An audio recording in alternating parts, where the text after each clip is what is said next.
আপনি পুরো রাস্তাটা ঘুরবেন, ভ্রমণ করবেন, বেড়াবেন, খাবার খাবেন, খাবার কিনবেন, এর মধ্যে আপনার আখেরাতের কোনো বিশেষ ফায়দা অর্জন হবে বলে আমার বিশ্বাস হয় না, এবং এটাই বাস্তবতা। তাহলে কি করণীয়, কি কর্তব্য? আমাদের প্রথম কর্তব্য সেটা হলো কি, এই 21, 22, 23 ফাল্গুন ইসালে সওয়াবে আমাদের ফুরফুরা শরীফে সমস্ত পীর সাহেব হাজরাতগণ, সমস্ত বড় বড় ভাইজান হাজরাতগণ, তারা সকলে নিজেদের দরবারে বসেন। আপনাদের যার সাথে পছন্দ, যাকে ভালো লাগে, তার কাছে আপনারা গিয়ে বসুন। আপনারা তার সাথে বসে কোরআন ও সুন্নাহ থেকে আলাপ আলোচনা শুনুন, আলাপ আলোচনা করুন। নিজেদের যে সমস্ত শরীয়তের প্রশ্নগুলো আছে সেইগুলো নিয়ে আপনারা কথা বলুন। দুনিয়াবি প্রশ্ন, রাজনৈতিক প্রশ্ন, রাজনৈতিক আলাপ, দুনিয়াবি আলাপ, একজন মানুষের গীবত, একটা দলের গীবত, এইগুলো নয়, বরং আমাদের জন্য যেটা প্রয়োজনীয় সেই প্রয়োজনীয় বিষয়গুলো নিয়ে আপনারা আপনাদের পছন্দের যারা হুজুর আছেন তাদের সাথে আলাপ আলোচনা করুন, আলেম ওলামাদের সাথে আলাপ আলোচনা করুন। আউযু বিল্লাহি মিনাশ শাইতানির রাজিম, বিসমিল্লাহির রহমানির রহিম, আলহামদুলিল্লাহি রাব্বিল আলামিন, ওয়াসসালাতু ওয়াসসালামু আলা রাসূলিহিন নবিয়্যিল কারীম, আম্মা বা'দ। মুজাদ্দিদুজ্জামান কুতুবুল আলম আমিরুশ শরিয়ত পীর আবু বকর সিদ্দিক রহমাতুল্লাহ আলাইহি হলেন একজন যুগ পুরুষ। তিনি এই বাংলা আসামের, অখণ্ড বাংলা আসামের তিনি ছিলেন 19 এবং 20 শতাব্দীর মুজাদ্দিদ, এবং আলহামদুলিল্লাহ আজও পর্যন্ত গোটা অখণ্ড বাংলা আসাম তার তাজদিদি খেদমতের সাক্ষী আছে। মুজাদ্দিদুজ্জামান পীর আবু বকর সিদ্দিক রহমাতুল্লাহ আলাইহি তিনি এই 21, 22, 23 ফাল্গুন ইসালে সওয়াব প্রতিষ্ঠা করেন, এবং তিনি তার ওসিয়াত নামাতে এই ইসালে সওয়াবের উদ্দেশ্য এবং লক্ষ্য সম্পর্কে স্পষ্ট করে দিয়েছেন। তিনি বলেছেন যে এটা কারো ইন্তেকাল দিবস নয়, কারো সওয়াব রেসানির দিন নয়। 21, 22, 23 ফাল্গুন এটা কারো ইন্তেকাল, তিনি উল্লেখ করেছেন যে তার কোনো মুরব্বী বা তার কোনো পীর মুর্শিদের এটা ইন্তেকাল দিবস উপলক্ষে প্রতিষ্ঠিত জলসা নয়, বরং এই জলসার মূল উদ্দেশ্য হলো কু আনফুসাকুম ওয়া আহলিকুম নারা। আল্লাহ রাব্বুল আলামিন বলেছেন যে তোমরা নিজেদেরকে জাহান্নামের আগুন থেকে বাঁচাও এবং তোমাদের পরিবারবর্গকে জাহান্নামের আগুন থেকে বাঁচাও। আল্লাহ রসুল সাল্লাল্লাহু আলাইহি ওয়াসাল্লাম তিনি ইরশাদ করে দিয়েছেন, হাদিস শরীফের মধ্যে আছে যে আন-নাসিহাতু লিকুল্লি মুসলিম। একজন মুসলমানের আদর্শ হচ্ছে যে তিনি প্রত্যেকটা মুসলমানের জন্য ভালো কামনা করবেন, ভালো চাইবেন, যেমনভাবে তিনি তার পরিবারের জন্য ভালো কামনা করেন, ভালো চান। আর একজন মুসলমানের সবথেকে ভালো এবং সবথেকে উত্তম অবস্থা হলো যে তিনি জান্নাতের অধিকারী হবেন, তিনি জান্নাতি হবেন। মুজাদ্দিদুজ্জামান পীর আবু বকর সিদ্দিক রহমাতুল্লাহ আলাইহি এই জলসাকে প্রতিষ্ঠা করেছেন। উদ্দেশ্য কি? উদ্দেশ্য হলো মানুষকে জান্নাতের রাস্তা দেখানো, মানুষকে হেদায়েতের রাস্তা দেখানো, এবং সেই জন্যই তিনি এই জলসার মাহফিলকে প্রতিষ্ঠা করেছেন, এবং সেই হিসেবেই তিনি দিক নির্দেশনা দিয়েছেন। তিনি উল্লেখ করেছেন যে এখানে মূলত জিকিরের মাহফিল প্রতিষ্ঠা করা হয়, এখানে মূলত আলেম উলামাদের সাথে বসা, আলেম উলামাদের সোহবত গ্রহণ করা, এটা মূল উদ্দেশ্য। আমি দাদা হুজুর পীর কেবলা রহমাতুল্লাহ আলাইহি সিলসিলার ভক্ত মুরিদ অনুরক্তদের কাছে একটাই কথা বলবো জলসা উপলক্ষে, সেটা হলো ফুরফুরা শরীফে আসবেন। এসে ফুরফুরা শরীফের মাশাআল্লাহ এখন আয়তন অনেক বড় হয়ে গেছে। আপনি একদিক থেকে সেই ধনপোতা থেকে অপর দিকে একেবারে উজল পার করে অনেকটা দূর পর্যন্ত আমাদের ফুরফুরা শরীফের ব্যাপ্তি ছড়িয়ে গেছে। আপনি পুরো রাস্তাটা ঘুরবেন, ভ্রমণ করবেন, বেড়াবেন, খাবার খাবেন, খাবার কিনবেন, এর মধ্যে আপনার আখেরাতের কোনো বিশেষ ফায়দা অর্জন হবে বলে আমার বিশ্বাস হয় না, এবং এটাই বাস্তবতা। তাহলে কি করণীয়, কি কর্তব্য? আমাদের প্রথম কর্তব্য সেটা হলো কি, এই 21, 22, 23 ফাল্গুন ইসালে সওয়াবে আমাদের ফুরফুরা শরীফে সমস্ত পীর সাহেব হাজরাতগণ, সমস্ত বড় বড় ভাইজান হাজরাতগণ, তারা সকলে নিজেদের দরবারে বসেন। আপনাদের যার সাথে পছন্দ, যাকে ভালো লাগে, তার কাছে আপনারা গিয়ে বসুন।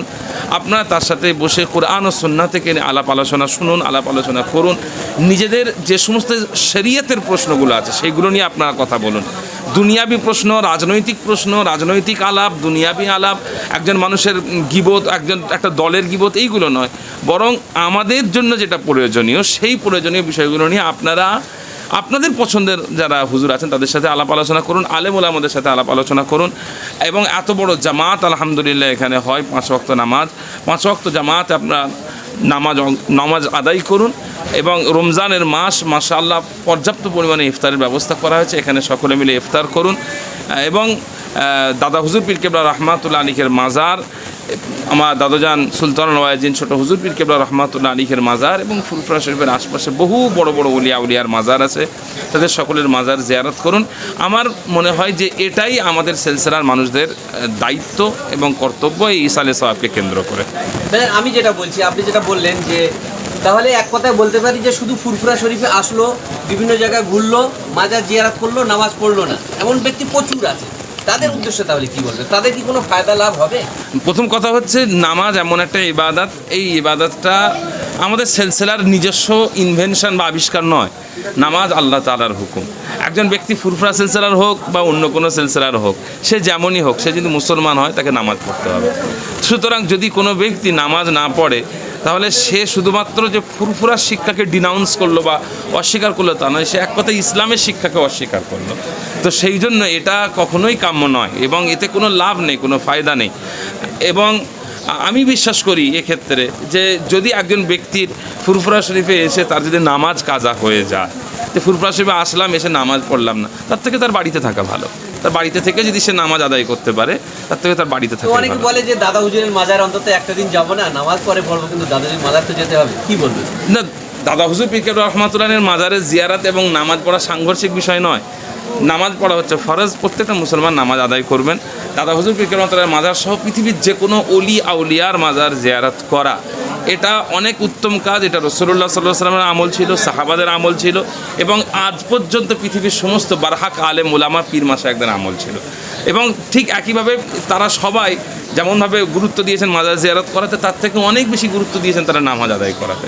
সেই জন্য কখনো এখানে আবেগ দিয়ে চিন্তাভাবনা না করে আমরা কোরআন ও সুন্নাহ থেকে বিচার বিবেচনা করব, এটা হচ্ছে আমাদের মাথায় রাখতে হবে। আর দ্বিতীয় পয়েন্ট, মুজাদ্দিদুজ্জামান পীর আবু বকর সিদ্দিক রহমাতুল্লাহ আলাইহির মাজার জিয়ারতের জন্য আজ এতগুলো মানুষ এসেছেন, হাজার হাজার মানুষ সারা বছর ধরে আসছেন। এর কিন্তু একটা বড় কারণ যে তিনি আল্লাহ রাব্বুল আলামিনের ফরজ হুকুম হাকামকে পালন করতেন। তো শুধুমাত্র তার মাজার জিয়ারতে আমাদের নিজেদের মধ্যে সীমাবদ্ধ না থেকে বরং তার শিক্ষা গ্রহণ করা আমাদের জন্য প্রয়োজন। তিনি যে জীবন যাপন করেছেন সেই শিক্ষা আমাদের জন্য গ্রহণ করা প্রয়োজন। সেই জন্য 5 ওয়াক্ত নামাজে আমাদের গুরুত্ব দিতে হবে। অনেক দূর থেকেই এখন ফুরফুরা শরীফে আসছি ইসালে সওয়াবে, এটা আমি নেগেটিভের জন্য নয়, আমি জাস্ট জনসাধারণের জন্য বলছি। অনেকে খুব গাড়িতে ঝুলে ঝুলে আসে, মেট্রোয় দাঁড়িয়ে দাঁড়িয়ে প্রচুর একটা মহেন্দ্র গাড়িতে 40 জন 50 জন লোক ঠেসাঠেসি করে আসে, কখনো গরম পড়ছে বা কখনো ওয়েদার খারাপ হচ্ছে, দেখা যাচ্ছে কি একটা চাপাচাপি কষ্ট, তারপরে এখানে একটা প্রচুর হাঁটা চলা কষ্ট। রমজান মাসে রোজা রাখা অবস্থায় বাই চান্স যদি তাদের রোজা ভেঙে যায়, কি বলবেন? প্রথম কথা হচ্ছে এটা এক প্রকার আমাদের সিলসিলারও সমস্যা নয়, মুসলমানদেরও সমস্যা নয়। প্রবলেমটা হচ্ছে ভারতের। এখানে প্রচুর মানুষের বসবাস, এটা আমাদের একটা শক্তি, প্রচুর মানুষ আমাদের দেশে বাস করেন। আবার এর একটা নেগেটিভ দিক বা একটা কষ্টের দিক আছে যে মানুষের জীবনযাপনটা বেশ কঠিন হয়, মানুষকে অল্প পরিসরে অনেক কিছু করতে হয়। ইসলাম আমাদেরকে ধারাবাহিকভাবে কয়েকটা জিনিসের তাহাফুজের দিকে জোর দিয়েছে। তার মধ্যে একটা বড় জিনিস হচ্ছে যে তাহাফুজের নাফস, নিজের নাফসকে বাঁচাতে হবে, নিজের নাফসকে হেফাজত করতে হবে। তো সেই জন্য আমাদের অনেক বেশি জরুরি এমনভাবে চলাফেরা রাস্তাঘাটে না করা যাতে আমাদের কোনো নাফসের ক্ষতি হয়ে যায়।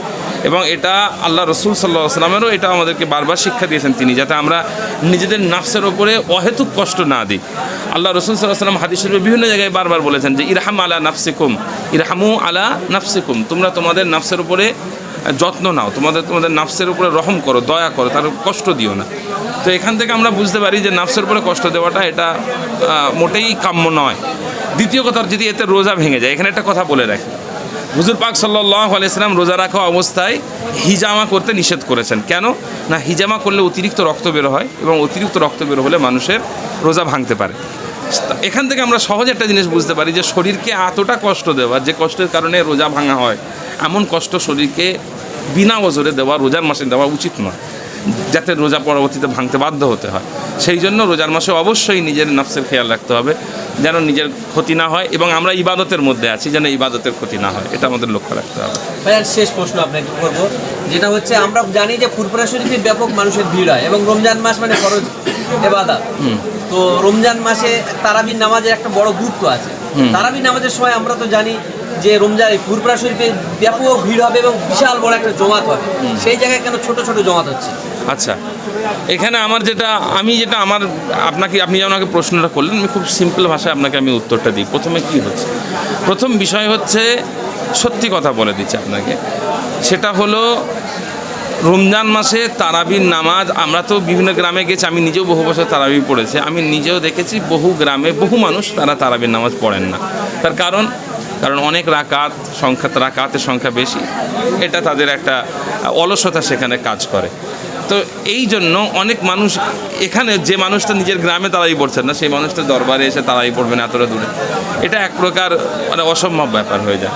এই জন্য আমাদের দরকার, এবং আমরা নিজেরা সেটা নিয়ে কাজ করার জন্য চেষ্টা করছি, সেটা হলো কি মানুষের তারবিয়াতের দিকে খেয়াল দেওয়া, যেন মানুষজন নামে ফুরফুরায় আসছি ঘুরছি এটার জন্য সেন্সারে না হয়, বরং এই তারবিয়াতের দিকে গুরুত্ব দেয় যে আমাদেরকে রমজান মাসে নামাজটা আদায় করতে হবে, তারাবির নামাজটা, এটা একটা দিক। দ্বিতীয় দিক, যারা তারাবির নামাজ পড়ছেন, এবং আমরা একটা জিনিস জানি এবং গত বছরে আমরা এটা লক্ষ্য করেছি এবং তাতে আমরা খুশিও হয়েছি যে মানুষজন তারাবিকে একটা শ্রেণী আমাদের সেন্সারের একটা বড় অংশ তারা গুরুত্ব দেয়। এবারে তারাবির নামাজ এক একটা জায়গায় এক একটা পাড়াতে তেলাওয়াত হচ্ছে, সব জায়গাতে একই পাড়া যে প্রতিদিন তেলাওয়াত হয় তা নয়। কেউ 27 দিনে খতম করছেন, কেউ 25 দিনে খতম করছেন, কেউ 19 দিনে খতম করছেন, কেউ 15 দিনে খতম করছেন, এটা একটা দিক। এবং যারা 27 দিনে খতম করছেন তারা এক একজন এক একটা পদ্ধতিতে তারাবি পড়িয়ে 27 দিনে খতম করেন। এই জন্য প্রত্যেকে চাই যে আমরা যে মসজিদে প্রথম দিন থেকে তারাবি শুরু করেছি, আমরা সেই মসজিদের শেষ দিন পর্যন্ত তারাবি পড়ব। এই জন্য মানুষজন কি করেন, নিজেরা শত ব্যস্ততা থাকার পরে বহু মানুষ আসছেন, আজকে তাদের সঙ্গে কথা বলছি, তাদেরকে জিজ্ঞাসা করলাম থাকবেন কিনা, তারা বলছেন যে না, তারা ইফতারের আগে বেরিয়ে পড়বেন। কেন না, তারা বাড়িতে গিয়ে তারাবি পড়বেন। সেই হিসাবে আলহামদুলিল্লাহ এটা অত্যন্ত খুশিরও বিষয় যে আমাদের সিলসিলার মানুষেরা তারা তারাবির প্রতি যত্নবান, যদিও তারা আমাদের দরবারে এসে পড়ছেন না, তারা তাদের গ্রামের মসজিদে পড়ছেন। আলহামদুলিল্লাহ পৃথিবীতে মক্কা শরীফের মসজিদে হারাম, মদিনা শরীফের মসজিদে নওয়াবী শরীফ এবং বাইতুল মুকাদ্দাস শরীফ, এই তিনটে মসজিদ আল্লাহ তাআলা তিনটের ইজ্জত সম্মান এবং তিনটের গুরুত্বকে আল্লাহ তাআলা আরও বাড়িয়ে দেন। এই তিনটে মসজিদ ছাড়া বাকি সমস্ত মসজিদে নামাজ পড়া সওয়াব সমান। সেই জন্য যে মসজিদেই তারা তারাবি পড়েন না কেন, আলহামদুলিল্লাহ তারা সওয়াবের হকদার হবেন। এবং আমরা খুশি যে আলহামদুলিল্লাহ তারা নিজেদের গ্রামে গিয়েও তারাবির নামাজটা আদায় করেন।